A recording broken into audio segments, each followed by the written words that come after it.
Oh, hey, what's up, everybody? Hey, Tony, how you Hi. doing? Good and you, Cool. Ryan. Nice to be Good. here. Yeah, cool. Okay, sorry, just give me one quick second. I just gotta post the link. Um, welcome everybody. Sorry, I was running a little bit late here. Yeah, welcome everybody to the Tuesday evening broadcast with Tony and myself, where we talk about the traditional 12 steps and how that can help you in your process of recovery or self-discovery. Tony, what did you have in mind in terms of a topic? So this evening, because it's come up in previous podcasts, and not only with myself but others too, is really to explore the concept of surrender. And so we're going to jump into step 3, and also look at the difference between step 1, which is around admitting there is an addiction, and step 3, which is really around the acceptance and what the difference between admitting and accepting really means. Okay. So it's not just that. I think also just to remind the audience that I'm not just referring to drugs and alcohol when we speak of addiction, but any addiction in terms of process addictions, gambling, drugs, sex, food, relationships. So any addictive behaviors, what is the difference? Yeah. Okay. So I just want to quickly remind everybody, we are broadcasting on a couple of public channels, the MyRehab Helper Facebook profile, the ARC or the MyRehab Facebook page, the newly diagnosed YouTube channel. Those are the public channels. We're going to be broadcasting on those channels for about 10 minutes. And we're also broadcasting on the MyRehab Cafe private and unsearchable Facebook group. We're going to switch over after the 10 minutes exclusively to that channel. So all the group members on that channel, if you feel like you want a higher degree of anonymity or confidentiality, please wait until we move over to that channel so you can hop on and participate. Yeah, I think with that, I'm going to hand it over to you. Cool. Beautiful. So just to reiterate, step 3, for those of you that do know or those that are new to the 12 steps, it's made a decision to turn our will and our lives over to the care of, I will say, higher power as we understood him or her. And there's 2 aspects of that which I feel are really critical. So the first one being making a decision, and then so it's about turning our will and our lives over to the care of a higher power. And that word is very important as well, Ryan. It's not just to anything, but really to embrace what does it mean and what is the feeling of care in terms of trusting and engaging with a higher power. Yeah. So from what I understand about the 12-step lingo and all of that kind of thing. So there's a difference between a power greater than yourself and a higher power, right? So higher power is always a power greater than yourself, but a power greater than yourself isn't always a higher power. Okay. Yes, sure. And I've heard it said on a number of different occasions, there's 3 requirements for a higher power. It's got to be loving, caring, and not you. Okay, so those, Yes. yeah, The simple way. Absolutely. That's beautifully said. yeah, Absolutely.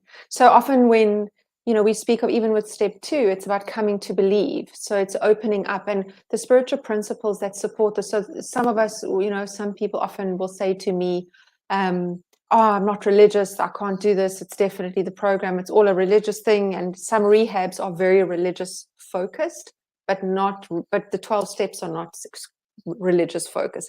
But what I mean by that is the first step has the spiritual principles of being honest, open-minded, and willing, and that is not in any way a religion, and we can all relate to those spiritual principles. Step 2 brings in, when we now start thinking about what is a higher power, as you said, it brings in, we need to start introducing the concept of faith and trust and humility. Like, I am no longer able, as I've said previously in the podcast before around step 2, is that when I do things my way, it ends badly. So some humility and understanding, and dropping arrogance that my way is the only way. So with that also is a loosening of fear, because when we're fearful, we want to control. And how do we do that? We manage that also with having faith in something else. I know, Ryan, you spoke, I think it was maybe even my first podcast, where you shared listening to somebody share his story really filled you with hope and inspiration, or like learning or like developing trust and faith that was possible for you. that this is actually maybe this is somewhere that you could go. Yeah. So, look, So I wanted to ask you, right? So there's a couple of things that come to mind, but so Jordan Peterson, right? We all know him. I watched a couple of his videos specifically around what he has to say around addiction and all that kind of thing. And one of the things that really stood out to me is that he said that that 12-step fellowships try and instantiate religious conversion. And because religious conversion is one of the most powerful means of getting somebody involved, getting somebody into recovery and keeping them in recovery. Okay. Now that when he said that, look, I'm a big fan of him. I really am. Like I've spent hours and hours and hours reading his books and watching his videos. And when he said that, I was like, okay, it sounds correct. And to be honest with you, look, I'm not religious by any means. And when I went to, when I was first exposed to the 12 steps and the word God came up a number of times in the 12 steps, I was like immediately, I was like, listen, I've been conned. This is like bad news. But having said all of that, like you mentioned, going to that meeting, listening to the guy who became my sponsor, listening to him share, it gave me hope. Okay. Yes. And you think about like the words like hope, faith, those have religious connotations, right? So yes, they have religious connotations, but it wasn't necessarily a religious experience. Or even I wouldn't even, I don't know, maybe yes, you could call it a spiritual experience, I suppose. I don't even like the word spiritual, to be honest with you. I try and, but yeah, there's lots of words that can be triggering and create a sense of aversion. And for me, I think, I even say the word, like if you don't like the word alcoholic, don't use it. Don't let that be the reason not to get support. So if if you want to replace the word higher power with the fellowship, go for it.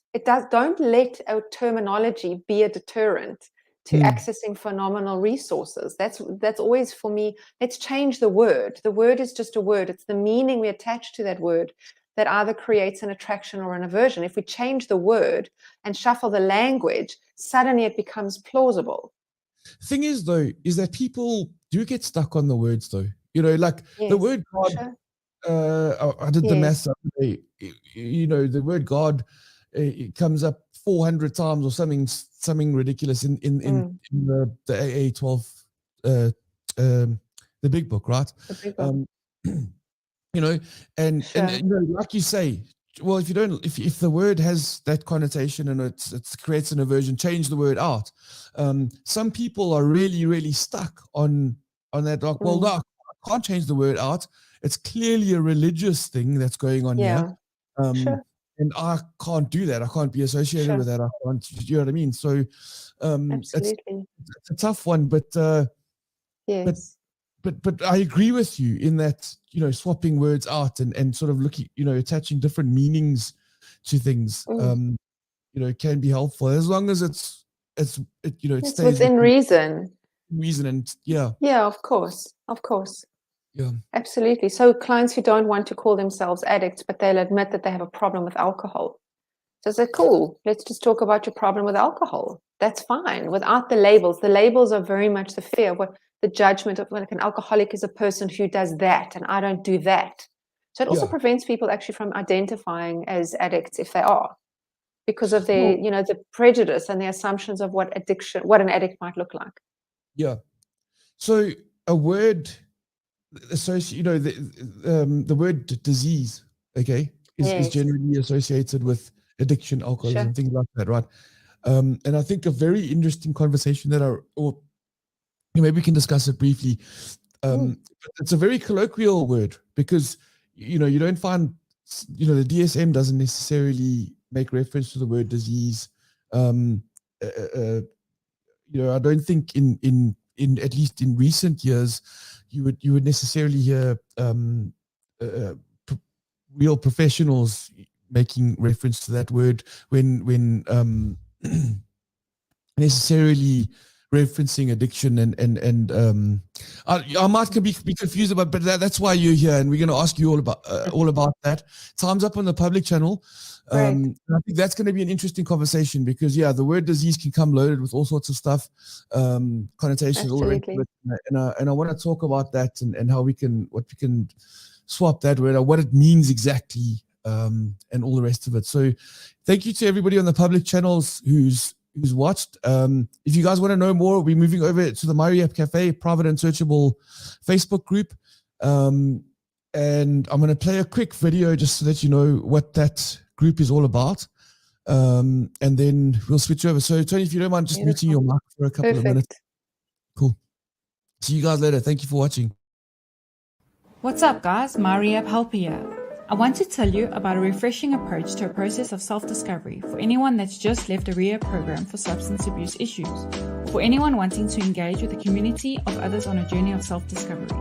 The MyRehab Cafe initiative is a thriving community focused on sobriety. You'll find that this group is thriving and full of conversations and discussion on what is working for those who are staying sober. Some members have used 12-step programs and others have never stepped foot into a meeting, but they all have one thing in common. They are serious about quitting drinking and leading a better life.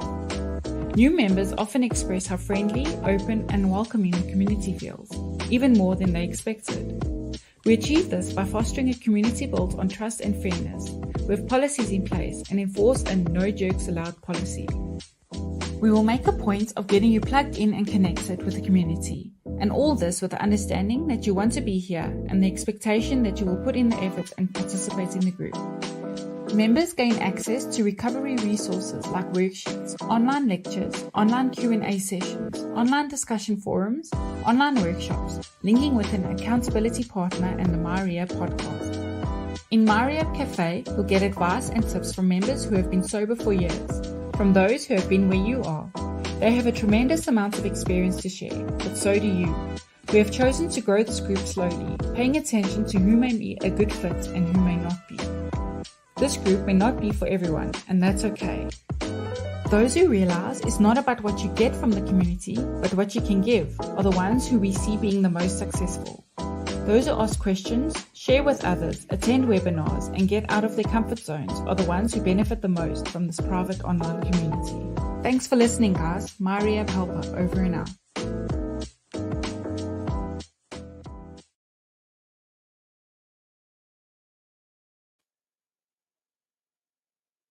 Lovely. So I'm just quickly ending on the public channels if you give me a quick minute.